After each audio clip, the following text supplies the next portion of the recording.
साथियों, जय मूल निवासी। आज मैं आपको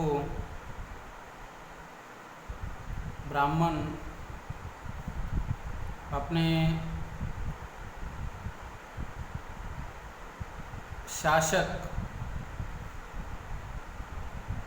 एज अ शासक ब्राह्मण किस तरह से अपने साथ जिसको को शासक बनाना है,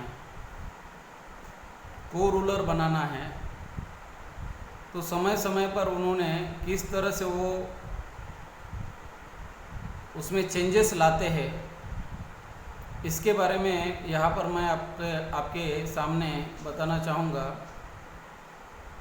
यहाँ बाबा साहब डॉक्टर अम्बेडकर जिन्होंने what Congress and Gandhi have done to the untouchable, ये बुक में बहुत ही ब्रीफ में बहुत महत्वपूर्ण बात को यहाँ पर उन्होंने एक्सप्लेन किया हुआ है, और वो बात आज के तारीख में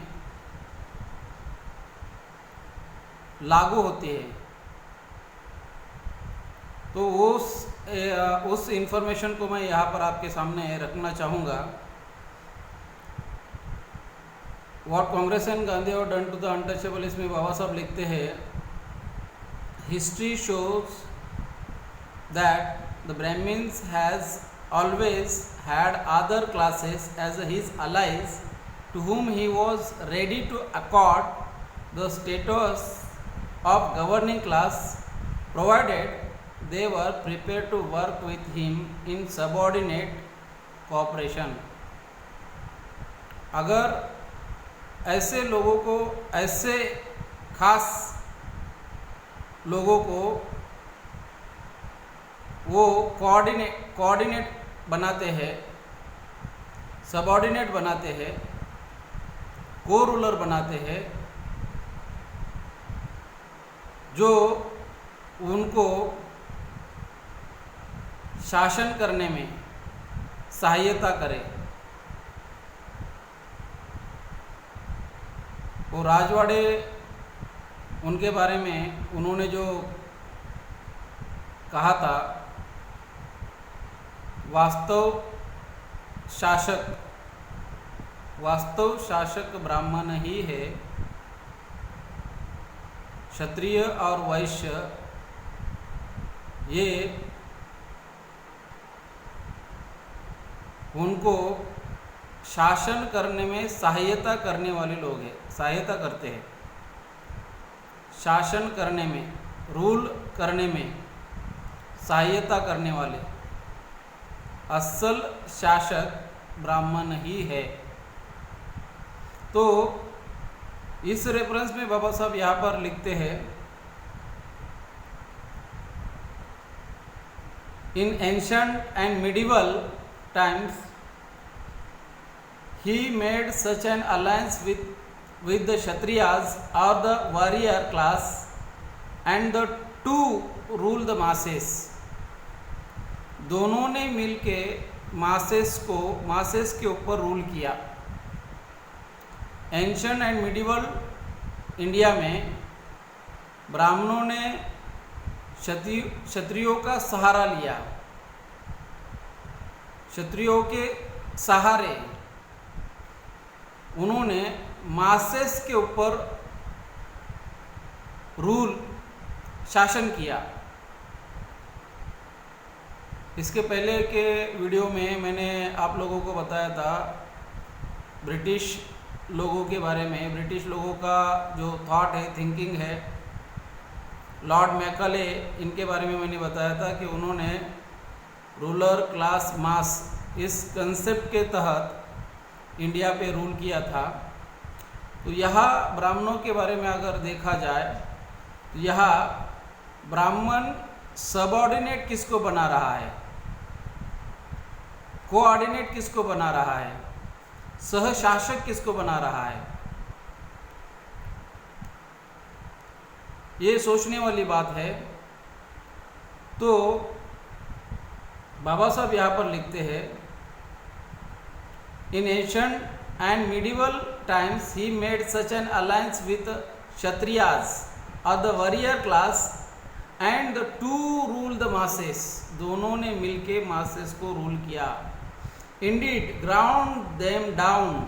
उनको दबोचा, दबा के रखा. The Brahmin with his pen.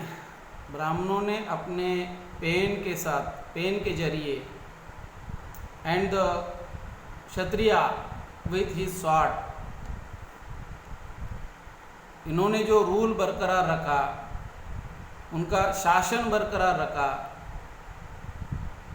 शासक जातियों ने अपना शासन ब्राह्मणों ने पेन के माध्यम से और क्षत्रियों ने तलवार के बलबूते पर अपना रूल, अपना शासन, अपना राज कायम रखा. महात्मा फुले इन्होंने ब्राह्मणों को कलम कसाई, ये टर्म महात्मा फुले ने इंट्रोड्यूस की थी ब्राह्मणों के लिए, कलम कसाई. तो यहाँ पर बाबा साहब लिखते हैं, at present the Brahmin has made an alliance with the Vysya class called Banias. अभी 1946 के दरमियान बाबा साहब ये बुक लिख रहे हैं, what Congress and Gandhi have done to the untouchable. Congress का पूरा सारा हिस्ट्री लिख रहे हैं. 1885 का कांग्रेस है, 1885 से 1946 तक का हिस्ट्री इसमें लिख रहे हैं. तो बाबा साहब उस वक्त बोल रहे हैं, at present the Brahmin has made an alliance. ब्राह्मणों ने अपना जो अलायंस है, वो अलायंस क्या किया है? At present the Brahmin has made an alliance with the Vysya class. Vysya class के साथ उन्होंने अपना अलायंस किया है. वैश्य क्लास कॉल बनियाज, जिसको बनिया कहा जाता है. The shifting of this alliance from Kshatriya to Baniya is a natural. बाबा साहब बोल रहे हैं कि ये जो आज के तारीख में जो बदलाव उनके अंदर आया, ये शिफ्टिंग जो उन्होंने किया, ये नेचुरल है. नेचुरल कैसा है? The shifting of this alliance from Kshatriya to Bania is a natural. In this day, अभी के समय में, in this days of commerce, अभी जो कॉमर्स का पीरियड है, in this days of commerce money is more important than sword. अभी पैसा बहुत ज़रूरी है, नेसेसरी है, रिक्वायरमेंट है करंट का, अभी का. तो money is more important than sword. तलवार से ज़्यादा इम्पोर्टेंट है. That is one reason for this change in party alignment. ये जो शिफ्टिंग हुआ, इस शिफ्टिंग का सबसे बड़ा मेन रीज़न जो है, बाबा साहब डॉक्टर अम्बेडकर लिखते हैं कि ये सबसे बड़ा इसका मेन रीज़न ये है, शिफ्टिंग के पीछे ये रीज़न है कि पैसा महत्वपूर्ण है, मनी महत्वपूर्ण है.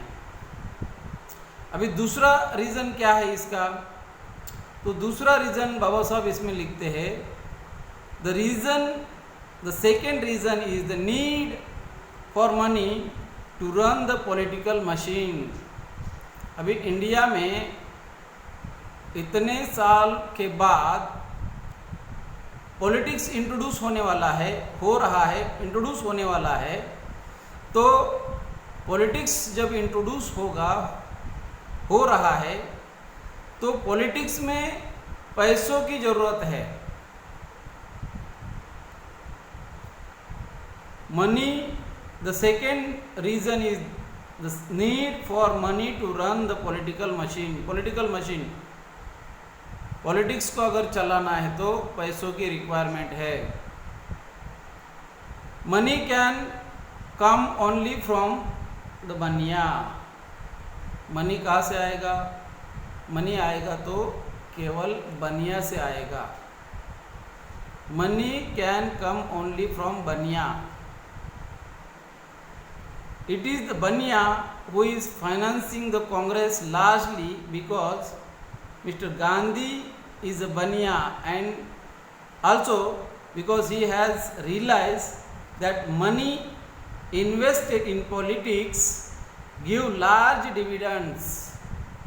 और गांधी बनिया है, केवल बनिया नहीं है, तो गांधी मोड़ बनिया है।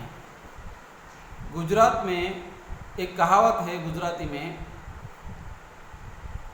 कोड सारो पर मोड़ नती सारो। गुजराती में एक कहावत है, कोड सारो पर मोड़ नती सारो। तो गांधी मोड़ बनिया है, और मोड़ के लिए ये कहावत है। मतलब कि जो शरीर पर कोड है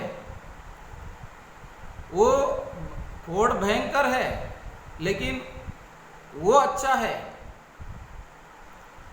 बनिया से, मोड़ बनिया से वो ठीक है, लेकिन मोड़ बनिया उससे कहीं गुना डेंजर है। तो बाबा साहब यहाँ पर लिखते हैं, गांधी इज अ बनिया and also because he has realised that money invested in politics give large dividends। आज की तारीख में अगर हम देखेंगे 1950 के बाद ब्राह्मणों ने जो कब्जा, इलीगल कब्जा किया हुआ है, वो इलीगल कब्जा मनी, कांशीराम साहब बोलते थे मनी माफिया मीडिया। तो आज की तारीख में हम मनी माफिया मीडिया के साथ उन्होंने अभी उनका लक्ष्य ईवीएम के माध्यम से 2004, 2009 और 2014, 2019 ईवीएम के माध्यम से अपना कब्जा बरकरार रखा हुआ है। तो इसमें money mafia media and electronic voting machine. तो आज के उस वक्त बाबा साहब बोल रहे हैं कि मनी, वो लोग जो मनी इन्वेस्ट करेंगे वो एज अ डिविडेंड उनको रिटर्न मिलेगा। टाटा, बिरला, अंबानी, ये लोग जो आज की तारीख में मनी इन्वेस्ट कर रहे हैं पॉलिटिक्स में, आज आपको इस हफ्ते में, पिछले कुछ हफ्ते में मोदी के माध्यम से उद्योगपतियों को 68,000 crore rupees package, 68,000 crore loan right of का आपको ये न्यूज़ मिला। तो ये एक डिविडेंड है उनको। जो लोग इन्वेस्ट कर रहे हैं पॉलिटिक्स में, मनी इन्वेस्ट कर रहे हैं बनिया लोग, उनको ये डिविडेंड है। बाबा साहब बोल रहे हैं, it is the bania who is financing the Congress largely because mister Gandhi is a बनिया and also because he has realised that money invested in politics give large dividend. वो इनडायरेक्टली उनको मिलता रहेगा। तो जितना वो इन्वेस्ट करेंगे उससे कई गुना उनको बेनिफिट होता रहेगा, मिलता रहेगा। तो ये बात बाबा साहब यहाँ पर what Congress and Gandhi have done to the untouchable, इसमें बाबा साहब ने यहाँ ब्राह्मणों ने जो उनका अलायंस है वो किस तरह से एंशिएंट इंडिया में किस तरह से था, मिडिवल इंडिया में कौन सा था, कौन था, और आज की तारीख में उन्होंने किस तरह से शिफ्टिंग किया है, को शासक किसको बनाया है, को रूलर किसको बनाया है। शासन सत्ता में उन्होंने अपने साथ किसको जोड़ा हुआ है और रूल कर रहे हैं, इस बात का उन्होंने जिक्र किया है। और आज भी वही होते हुए हमारे सामने दिखाई देता है, वही होता हुआ हमारे सामने दिखाई दे रहा है। तो हमें हमारे लोगों को इसके बारे में अवेयर करना होगा, जागरूक करना होगा, उनको इन्फॉर्म करना होगा, वेल इन्फॉर्म करना होगा और एक मेन स्ट्रीम के साथ उनको लाना होगा, जोड़ना होगा। आज के इस वीडियो के रेफरेंस में जो ब्राह्मण किस तरह से षड्यंत्र करता है, रूल उनका जो रूल है वो कायम, कब्जा जो है वो इलीगल कब्जा है। इलीगल कब्जे के लिए उस वक्त कैसा क्या कर रहा था और आज हमारे सामने हमें दिखाई देता है कि वो क्या कर रहा है। Money mafia, media and electronic voting machine के माध्यम से वो इलीगल जो कब्जा है वो कब्जा को जायज़ रखना चाहता है, कब्जा बरकरार रखना चाहता है। इसलिए सारे हथकंडे वो लोग यूज़ कर रहे हैं। इसे हमारे लोगों को जानना होगा, समझना होगा और अपना रोल अदा करना होगा। इस मौके पर यहाँ पर मैं इतनी ही बात कहना चाहूँगा। धन्यवाद। जय मूल निवासी।